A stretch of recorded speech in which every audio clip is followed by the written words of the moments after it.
Bonsoir à tous. À la une de ce journal, à peine installé, le nouveau directeur général des élections effectue une série de limogeages dans les structures clés de l'organisme en charge de la supervision des élections au Cameroun.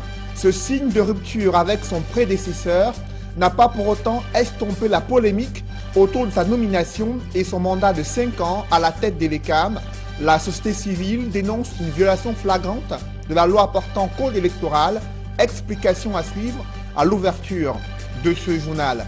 Malgré une situation économique et financière difficile, les entreprises camerounaises risquent de subir une plus grande pression fiscale en 2019 et pour cause, le gouvernement reconnaît l'urgence de mobiliser davantage de ressources financières pour affronter la crise économique et les crises sécuritaires qui se multiplient à travers le pays. Blanchi et innocenté devant le tribunal arbitral du sport, le colonel Kalkaba Malboum peut se relancer dans la course à la présidence de l'association des comités olympiques et sportifs sur le continent africain. Il revient de loin. Le parcours et ce feuilleton judiciaire vécu depuis sa disqualification, on en parle dans la page sport du 20h.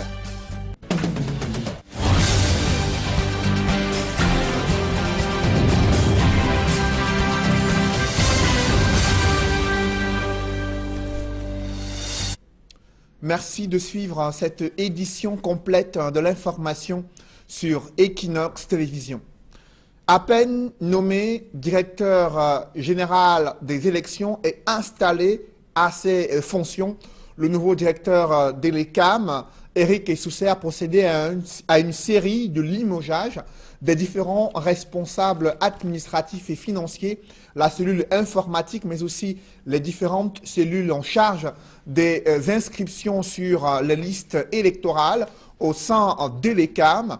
Ce signe de rupture avec son prédécesseur n'a pas pour autant estompé la polémique autour de sa nomination et son mandat de 5 ans à la tête de l'ECAM. La société civile estime qu'il y a des entorses à la loi portant code électoral. Le président de la République aurait dû, selon certains experts des questions électorales, nommer ces personnalités pour le reste du mandat qui avait déjà été entamé par Abdoulaye Babalé. Des précisions avec Emmanuel Diop et Ike Cyril. Un nombre impressionnant de véhicules devant le siège d'Elections Cameroun. Les caméras n'y ont pas accès, mais une source indique qu'à l'intérieur se déroule la passation de services entre les responsables entrants et sortants récemment nommés à la direction générale. 24 heures en effet après le limogeage du directeur des élections, d'autres têtes ont commencé à tomber à Elections Cameroun. M. Babalé avait son plan. Et si on lui reproche quand même des malversations financières, l'indication financière, pour ne pas le dire, il ne le fait pas seul. Il a un clan avec lequel il opère. Il est évident que lorsque Essousser arrive et qu'il est important pour lui de mettre d'abord de l'ordre sur la question financière, la gestion financière, il doit le faire avec des nouveaux hommes. Mais là, ça pose un problème de droit. Comme je l'ai dit sur le plan juridique, l'administration devrait pouvoir être, la continuité de l'administration devrait pouvoir être une réalité. Mais malheureusement, on voit que les administrations, le limogeage du directeur entraîne l'arrêt du fonctionnement de l'administration parce qu'on doit mettre ses propres hommes pour pouvoir faire des choses.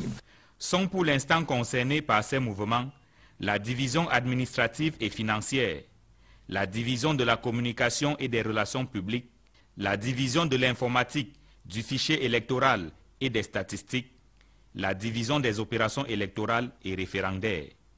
Si le réseau de l'ex-directeur général est ainsi démantelé, il n'est pas exclu, pensent les experts, qu'une suite judiciaire soit réservée à Abdoulaye Babalé au regard des griefs portés contre lui par le Conseil électoral.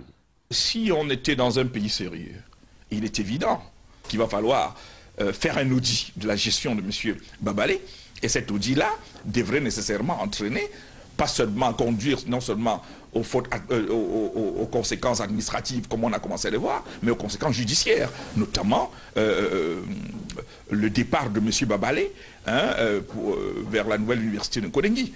Elections Cameroun traverse une énième zone de turbulence.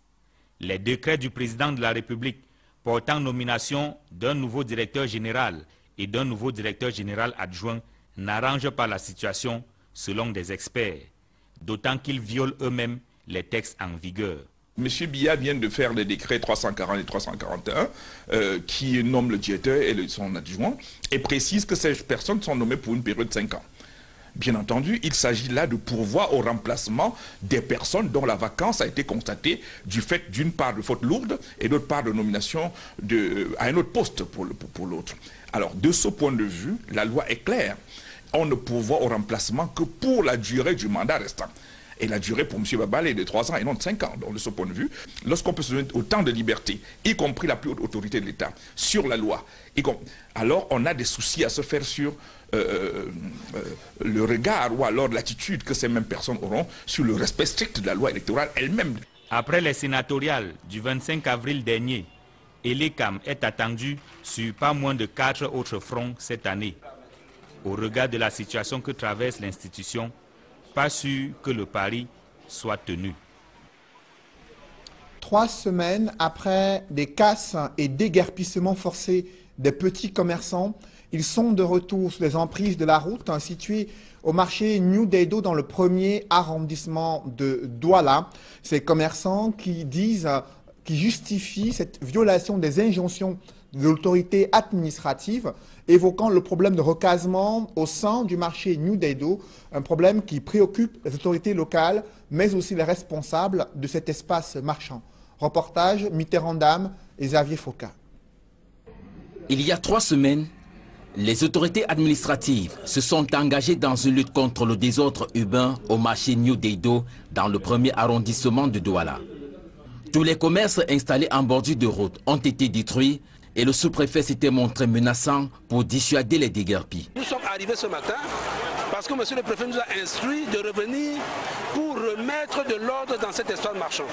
Et des moyens ont été mis et nous sommes heureux d'avoir fait ce travail, d'avoir libéré l'entrée du marché. Aujourd'hui, des vendeurs de légumes frais et autres produits vivriers ont réinstallé des comptoirs de fortune en pleine chaussée. Malgré la violation de ces injonctions des autorités, ces commerçants tentent de se justifier. Parce qu'on n'a pas où aller. On nous demande d'aller dans le marché, il n'y a pas de place dans le marché. Parfois même quand tu parviens à trouver un comptoir, c'est un comptoir qui a fait 2 ans, 3 ans sans payer les quittances. On te demande de payer ces quittances-là avant de rester sur le comptoir. Et je n'ai pas le moyen pour faire tout ça, mon père. On devait nous détruire comme ça là et nous caser à quelque part. Ici, tout le monde est sur le qui-vive, redoutant la police. On fuit non, mon père, on va faire comment? On a peur de nous parce qu'ils vont arracher nos marchandises, lancer dans le camion, partir avec. Mais on va fuir non, on fait comment? Pour contrecarrer cette ligne de défense des commerçants, une commission a été chargée du dossier avec une feuille de route bien définie. Recenser les places à l'intérieur du marché New Daido qui peuvent, n'est-ce pas, résorber l'afflux des commerçants que vous avez constaté dehors.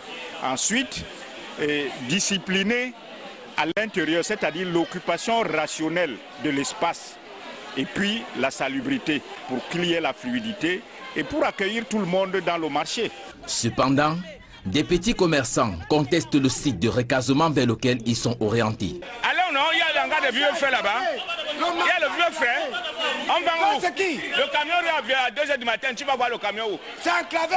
Tu vas peindre, tu rentres à 2 h du matin, tu vas vendre les légumes où? Tu vas vendre le plantain où? Tu vas vendre le plantain où? Il y a l'inondation. Ça, inondation, c'est que moi-même je suis déjà là-bas. Les commerçants doivent encore patienter jusqu'au 4 juin 2018, date à laquelle cette commission est censée achever sa mission et rendre compte à qui de droit. Au lendemain de la pluie qui a causé des inondations dans la cité capitale, les habitants redoutent des intempéries. À la poste centrale, les populations dénoncent la qualité des travaux de canalisation du Fundi, dont la montée des eaux rend le centre-ville impraticable du côté de Yaoundé. Emmanuel Diop et Aïk Cyril. La vie a repris son cours normal dans la cité capitale. Au lieu dit poste central, les populations vaquent à leurs occupations habituelles. Mais elles n'ont pas oublié la pluie de la veille qui a inondé le centre-ville de Yaoundé. Vraiment, ça ne vaut même pas la peine de rester, c'est la poste centrale. Ça fait depuis des années, un petit plus seulement, l'eau commence à descendre, ça envahit, ça emporte même souvent les gens. Parce que la lutte de l'eau est forte. On souffre aussi avec l'inondation, un petit plus seulement, parce que tout le bal est bouché. Même hier, il n'y avait pas moyen avec l'eau pour traverser. La cause des inondations en plein cœur de la cité capitale, c'est la montée des eaux de la rivière Fundi lorsque la pluie tombe. Il y a quelques semaines pourtant, et comme il est d'ailleurs de coutume à l'approche de la saison pluvieuse, des travaux étaient menés ici, question d'élargir le lit d'une Fundi. Mais rien n'y a fait. La qualité des travaux est désormais remise en question. Nous devons revoir la manière dont les travaux sont faits ici au niveau de cette ville, surtout concernant le fleuve Fundi. Et également voir est-ce que les moyens sont vraiment mis en place pour éviter des prochaines inondations. Donc c'est cela, voir le travail qui est fait et les moyens, comment est-ce que ces travaux sont faits. La poste centrale à Yaoundé, c'est le cœur de la ville. Plusieurs administrations ont leur siège ici, notamment la Cameroun Telecommunications, la Trésorerie générale, la cathédrale Notre-Dame des Victoires, l'immeuble de l'émergence, anciennement appelé immeuble de la mort, qui abrite plusieurs départements ministériels, la poste elle-même, la SNI, la Société de recouvrement des créances du Cameroun, qui jouxte la rivière Fundi, pour ne citer que ces quelques administrations. Mais c'est paradoxalement ici, au cœur de la ville, que les populations vivent la pire des misères lorsque la pluie s'annonce. Vraiment, c'est très désolant.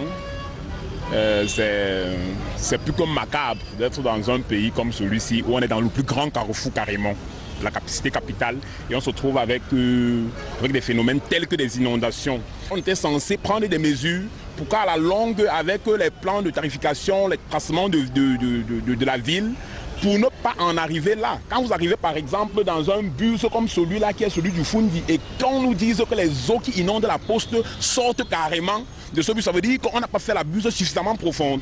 Et là, ça pose un problème. Les autorités semblent dépassées par la montée des eaux du Fundi à la moindre goutte de pluie. Les travaux de canalisation menés jusqu'ici n'ont produit aucun effet. Résultat des courses, les populations vivent un cauchemar lorsqu'il pleut dans la cité capitale. Je vous le disais en titre, le gouvernement reconnaît que la pression fiscale exercée ces dernières années est liée à l'urgence de mobiliser des ressources financières pour combler les tensions de trésorerie et affronter les crises économiques et sécuritaires qui secouent le Cameroun. Le ministre des Finances a néanmoins fait des promesses au secteur privé sur la nécessité de mettre en œuvre de nouvelles plateformes de dialogue et de concertation en vue d'améliorer la politique fiscale afin qu'elle favorise le développement des petites et moyennes entreprises au Cameroun. Reportage Auréal Toumi. Le climat des affaires au Cameroun fait peur à de nombreux investisseurs. Les lourdeurs et lenteurs administratives, la non-déclaration des employés à la CNPS, une fiscalité inadaptée et une parafiscalité excessive, plus orientée vers la collecte budgétaire que le développement de l'entreprise, la concurrence déloyale de nombreux produits importés, la fraude, la contrebande et entre autres, les difficultés d'accès au financement, notamment des PME. C'est sans doute ce qui fait dire à Louis-Paul Motazé qu'un vent de crise économique traverse le Cameroun. L'une des solutions à la crise, c'est d'assurer un recouvrement plus conséquent des recettes. Pour le ministre des Finances, l'assainissement du climat des affaires passe par des préalables. Donc nous avons besoin de mobiliser des ressources publiques importantes. Ça c'est un premier postulat, à mon avis, qui ne devrait pas faire l'objet de contestation ni de débat. Il y a un deuxième postulat, et je suis parfaitement d'accord avec vous, c'est qu'il ne faut jamais tuer la poule aux œufs d'or. C'est-à-dire, il ne sert à rien de taxer et surtaxer pour que celui qui va vous permettre d'engranger ces ressources finisse par disparaître. Lorsqu'il disparaît, le problème est réglé, puisqu'il n'existe plus. Il est mort, les impôts sont morts. Devant les opérateurs économiques à Douala, Lupoll Motazi a décidé de rectifier le tir des vieilles pratiques gouvernementales. Il ne me semble pas possible que lorsque vous avez raison, lorsque vous réussissez à démontrer au gouvernement qu'en allant dans tel sens, nous allons non seulement aider les entreprises, nous allons non seulement combattre la fraude, si nous avons cela en même temps qu'in fine, le trésor public se rend compte qu'il sera gagnant parce que les entreprises seront plus saines, plus fortes et donc vont payer plus d'impôts. Je ne vois pas pourquoi nous ne suivrons pas vos avis. Pour lui, plus question de poursuivre avec l'idée d'un gouvernement qui sait tout mieux que quiconque. Si vous voulez, nous pourrons même mettre une périodicité convenue d'accord parti pour ces réunions. Et je me propose, si vous en avez convenance, effectivement, que les comptes rendus ou alors le résumé des comptes rendus soient tout le temps adressés au Premier ministre et soient compris comme point à l'ordre du jour de chaque session du Cameroun Business Forum. Au terme de sa visite au groupement interpatronal du Cameroun et dans quelques entreprises de la ville de Douala, Lupoll Motazi a exhorté les opérateurs économiques et les hommes d'affaires à se soumettre aux obligations juridiques, fiscales et sociales. Malgré la crise humanitaire vécue dans plusieurs localités en proie à des violences meurtrières à l'extrême nord, mais aussi dans les régions du nord-ouest, du sud-ouest et à l'est du pays, le gouvernement se montre optimiste sur les mesures mises en œuvre pour garantir la sécurité alimentaire au Cameroun. On fait le point avec Guy Zogo dans ce reportage. Aucune région du Cameroun ne se trouve présentement en situation de famine.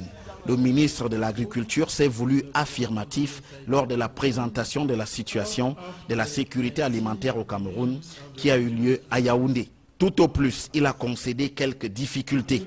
Le Cameroun fait face à une combinaison de facteurs d'insécurité alimentaire. Ces facteurs sont principalement les effets néfastes des changements climatiques, l'insécurité transfrontalière, l'augmentation du nombre de réfugiés et de déplacés internes qui sont victimes des exactions de Boko Haram et de la guerre en Centrafrique, en République centrafricaine, l'instabilité des revenus et la précarité des moyens d'existence des populations. Il y a également cette évasion de denrées alimentaires vers les pays voisins et cette action des spéculateurs de tous bords. Mais selon lui, le gouvernement travaille de concert avec les partenaires internationaux à les résorber. Face à cette situation qui touche à la vie des populations au quotidien, le gouvernement, à travers le ministère de l'Agriculture et du Développement rural en particulier, avec l'appui des partenaires techniques et financiers, a entrepris de suivre régulièrement l'état de la sécurité alimentaire pour permettre que puissent être prises des décisions appropriées et mener des actions pertinentes. Mais dans le détail, la présentation de l'enquête de terrain révèle que des 4 régions analysées pour la période courante, soit mars, avril et mai, à savoir l'extrême nord, le nord, l'Adamawa et l'est, la situation reste préoccupante dans certains départements de l'extrême nord, en l'occurrence le Logon et Chari, le Mayo Danaï et le Mayo Sava. Si la période examinée porte sur un total de 9 millions de personnes, les évaluateurs estiment pour la période à venir, qui va courir de juin-juillet jusqu'en août, que le gouvernement doit prendre des mesures. Il s'agit concrètement de venir en aide à 1 416 000 personnes en difficulté. Toutefois, la situation dans les régions du sud-ouest et du nord-ouest n'a guère été évoquée malgré les sérieuses perturbations qui y ont cours actuellement. Un choix du gouvernement qui semble partagé par les organisations internationales, PAM et FAO, qui ont participé à l'élaboration de ces rapports sur la situation de la sécurité alimentaire au Cameroun. Comment se déroule le baccalauréat dans la ville de Tian, chef-lieu du département de la Menoie?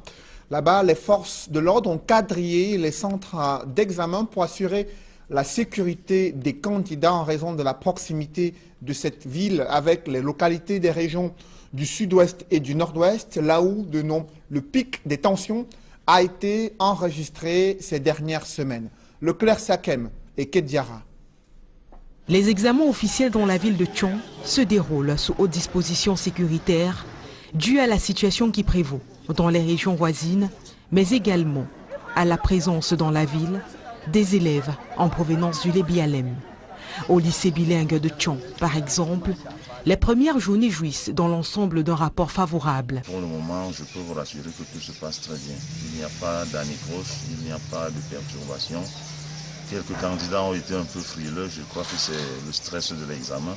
Mais ils ont très vite été calmés et ramenés à de meilleurs sentiments. Mais si, petit incident, je peux dire, qui nous apparaît un tout petit peu laborieux, c'est l'orientation des candidats. Nous abritons 3 examens. Il y a déjà le baccalauréat, l'enseignement secondaire général, il y a le GCE, et il y a des candidats qui nous viennent du Lébialem, qui ont pu être casés à ce niveau-ci. Ça fait donc un petit dérangement en termes d'identification, d'orientation, mais tout a été très bien maîtrisé. Les élèves du département du Lébialem, 171 au total, sont bien présents en salle. Et si le lycée était supposé en accueillir 250, le proviseur est resté sans nouvelles des 79 autres. Mais pour les présents, ils sont arrivés accompagnés de leurs encadreurs et surveillants. Ces candidats sont déplacés avec leurs surveillants et leurs chefs de sous-centre qui sont les proviseurs. Une arrivée qui va provoquer un déploiement sécuritaire de grande importance. Tout le campus est quadrillé par les forces de l'ordre. Et au niveau interne, nous avons mis sur pied un comité de vigilance. Alors, ce comité de vigilance fonctionne 24 heures sur 24. Au lycée classique de Tchon, même son de cloche. Les premiers élèves légèrement stressés au début vont très vite être mis en confiance par les conseils de leurs surveillants. Nous avons 11 absents sur 842 candidats. Tout se passe bien, il n'y a pas de problème. Tous les candidats étaient là à temps. À 7h30, ils étaient déjà en salle. Les épreuves ont débuté à temps.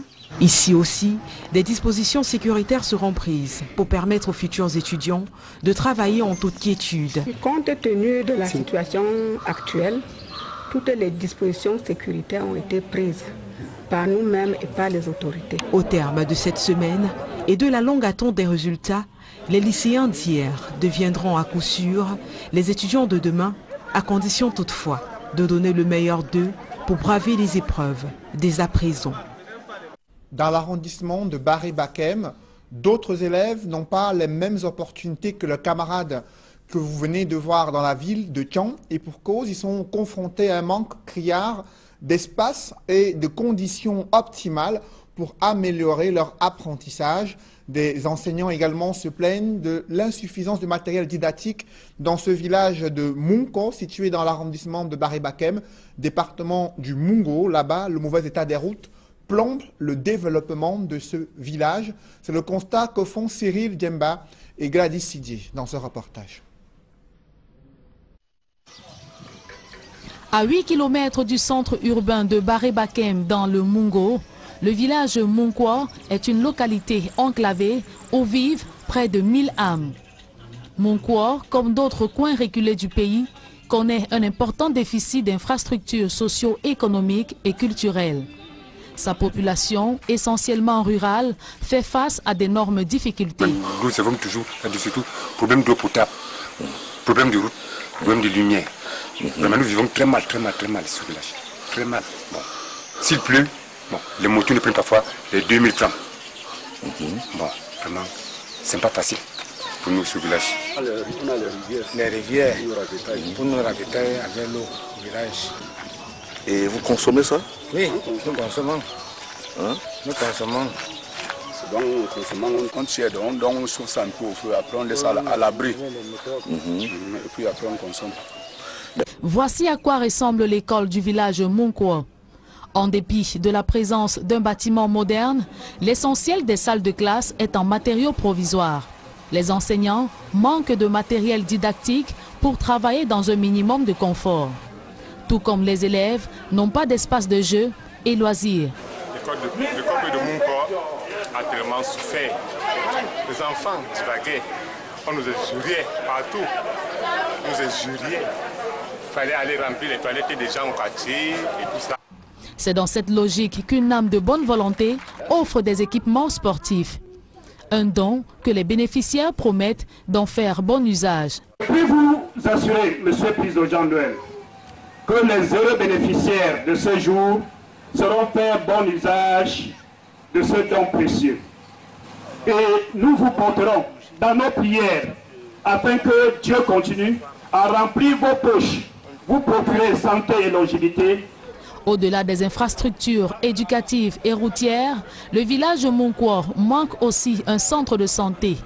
Ses habitants sont obligés de parcourir des kilomètres pour bénéficier des soins. Ils espèrent un jour voir une route bitumée desservir leur village. Après ce reportage de Cyril Djemba et Julienne Berthe-Bissaye sur les conditions de vie à Monkwa dans l'arrondissement de Baré-Bakem, je vous invite à présent à découvrir une autre réalité dans le département du Mungo, cette fois-ci à Melan, où plusieurs établissements scolaires publics se sont retrouvés sinistrés après une tornade qui est intervenue en fin de semaine dernière. Les autorités locales ont entrepris de pouvoir réhabiliter ces salles de classe à Melan et les populations ont pu apprécier cette initiative. Un grave accident de la circulation est survenu à Tchang, non loin de la gare routière. Un bus gros porteur roulant à vive allure a mal négocié un virage, le système de freinage étant défaillant. Ce bus gros porteur a foncé tout droit vers une boutique et le bilan est assez lourd. 5 personnes ont été tuées lors de cet accident. Le récit est fait avec Leclerc Sakem et Flavien Valondongo. C'est dans un marché de la ville de Tchang que ce gros porteur a achevé sa course. Parti du nord-ouest pour le sud-ouest en passant par le département de la Ménois. 5 personnes sur les 70 que transportait le véhicule ont trouvé la mort, 4 passagers sur le coup et 1 sur le chemin de l'hôpital après le drame.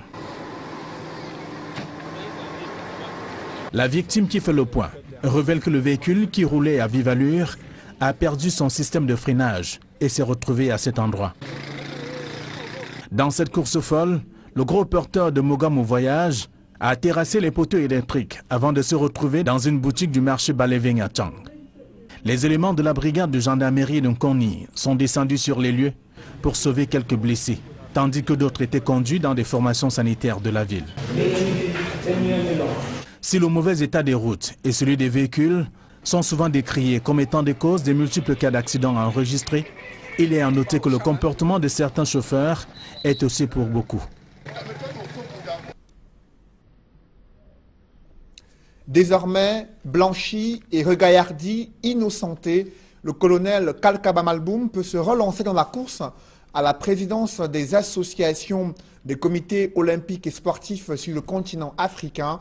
Le tribunal arbitral du sport a tranché en faveur du président du comité olympique et sportif du Cameroun. Il revient d'un long feuilleton judiciaire disqualifié depuis près d'1 an et parfois menacé au Cameroun. Le récit de ce feuilleton judiciaire avec Sylvestre Hippolyte Zangao. Après 1 an de relations tendues avec l'ACNOA, Ahmad Kalkaba Malboum, le président du comité national olympique et sportif du Cameroun, qui n'a jamais baissé les bras face à ce qu'il a toujours qualifié de disqualification illégale de sa candidature, vient d'être blanchi par le tribunal arbitral du sport. Tout a commencé en mai 2017, lorsqu'en marge de l'Assemblée générale élective de l'Association des comités nationaux olympiques d'Afrique, Ahmad Kalkaba Malboum, candidat à la présidence de cette association, est disqualifié pour des raisons éthiques. Lansana Palenfo, le président sortant et candidat à sa propre succession, l'accuse d'avoir reçu du gouvernement camerounais un appui financier pour sa campagne, ce qui est contraire aux règles électorales de l'ACNOA. Dans la foulée, certaines sources font croire que cette disqualification d'Ahmad Kalkaba Malboum entraîne aussi sa suspension dans ses fonctions de président du comité national olympique et sportif du Cameroun. Il décide alors de contre-attaquer en allant au tribunal arbitral du sport à Lausanne en Suisse, alors que sa plainte est examinée par les juges du TAS en novembre 2017. Contre toute attente, une partie des délégués de l'Assemblée générale de l'Association des comités nationaux olympiques d'Afrique conteste la victoire de l'Ivoirien, Lansana Palinfo. Il commence alors à se dessiner un air de la réhabilitation de la candidature d'Ahmad Kakaba Malboum. Mais sur place au Cameroun, l'aide qu'il attend ne vient toujours pas. Même le ministre des Sports et de l'Éducation physique, Pierre Ismaël Bidongpat, se désolidarise presque de lui, en hésitant de lui donner le feu vert pour l'organisation des Dixiades. Le 25 mai dernier, le TAS qui n'a rendu sa décision publique le 29 mai a donné raison à Ahmad Kakaba Malboum, qui peut à nouveau se porter candidat à la présidence de l'ACNOA.